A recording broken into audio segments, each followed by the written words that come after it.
Hello, my name is Ann Barnhardt, and I am apparently one of the very, very last people left in Western civilization who possesses any quantity of brains and balls simultaneously.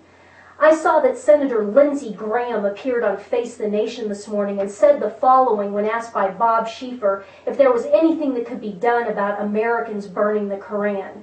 Quote, "Yeah, I wish we could find some way to hold people accountable. Free speech is a great idea, but we're in a war.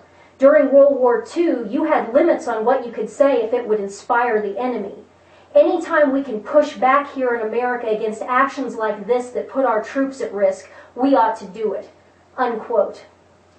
Lindsey Graham is a Republican, and if John McCain had been elected president in 2008, Lindsey Graham would be the Attorney General of the United States today. Remember this as I go forward. Let's take Graham's words sentence by sentence. First sentence, quote, "Yeah, I wish we could find some way to hold people accountable." Unquote.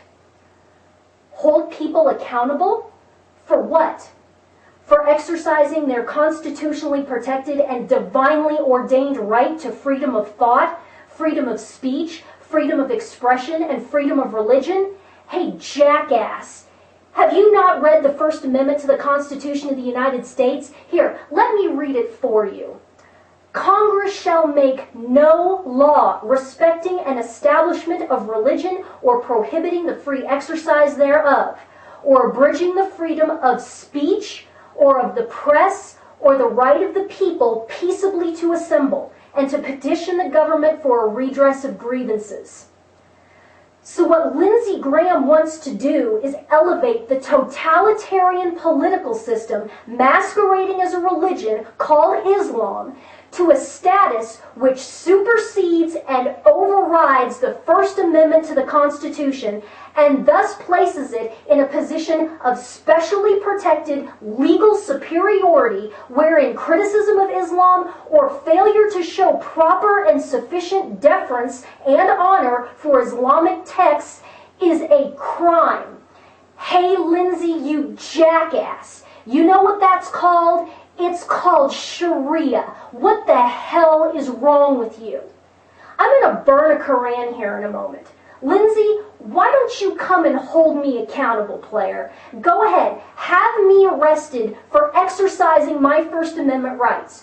Drag me before Congress and hold me to account. Do it. Nothing would make me happier. I would relish the opportunity to explain to you how exactly it is that we do things in the United States of America. If you want to pick a fight, sir, you go right ahead. But understand that if you pick a fight with me, the only way it ends is with you sobbing in the men's room. Next quote. "Free speech is a great idea, but we're in a war." Unquote. Free speech is a great idea? It is a bedrock principle of Western civilization and the United States. Individuals are free, sovereign agents. Individuals are not property or drones of the state. The government doesn't tell the people what to think and say. The people tell the government what to think and say through the mechanisms of representative republic governance under the Constitution. But what I suspect this really has to do with is intellectual snobbery and elitism.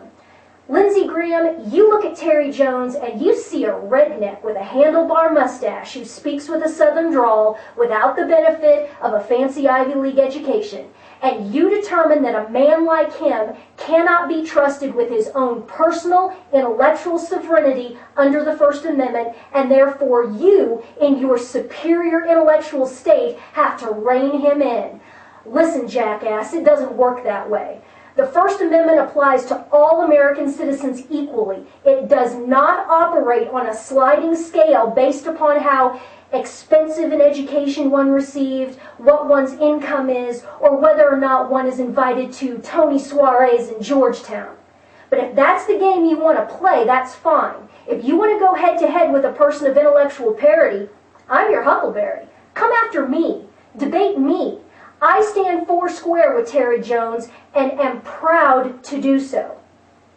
Next sentence, quote, "During World War II, you had limits on what you could say if it would inspire the enemy." Unquote. Lindsey, you jackass. The only prohibitions on speech during World War II and all other wars pertain to speech which would give aid and comfort to the enemy, not speech which demoralized, discouraged, or degraded the enemy. Have you ever seen the World War II era posters depicting the Japanese as Japs and the Nazis as bloodthirsty animals? Have you never seen the Warner Brothers cartoons? Yes, that's right, Looney Tunes, produced during the war that ruthlessly mocked and degraded the Germans, Italians, and Japanese? The informal prohibition during the war was on speech that was defeatist or conciliatory towards the enemy, which is exactly what you are engaging in, you stupid, stupid jackass. Next sentence, quote, anytime we can push back here in the United States against actions like this that put our troops at risk, we ought to do it. Unquote. Push back? Since the free speech in question is by a loyal, law-abiding American citizen against the sworn enemy of the United States and its Constitution, which is Islam, and you, Senator Graham, are talking about pushing back using the force of the government of the United States, it sure sounds to me like you have decided that the United States government is allied with Islam against the people of the United States who do not show sufficient deference and respect for Islam. Senator Graham, you can take your dimitude and shove it up your ass. And don't you dare accuse patriotic Americans who are exercising their First Amendment rights of putting our troops at risk. The only thing that is putting our troops at risk are the suicidal, defeatist rules of engagement which prevent our brave soldiers from actually fighting and defeating the enemy. You hang our boys out on the lines of battle and then refuse to give them ammunition, refuse to allow them to engage the enemy without permission from a flipping attorney, and refuse to allow them to engage civilians while fighting a force that is 100% comprised of civilians. How dare you accuse us of putting our troops at risk? Final quote. So I look forward to working with Senator Kerry and Reid and others to condemn this, condemn violence all over the world based in the name of religion, unquote. I have just one question. What act of violence did Terry Jones or Ann Barnhardt perpetrate? Did we kill anyone?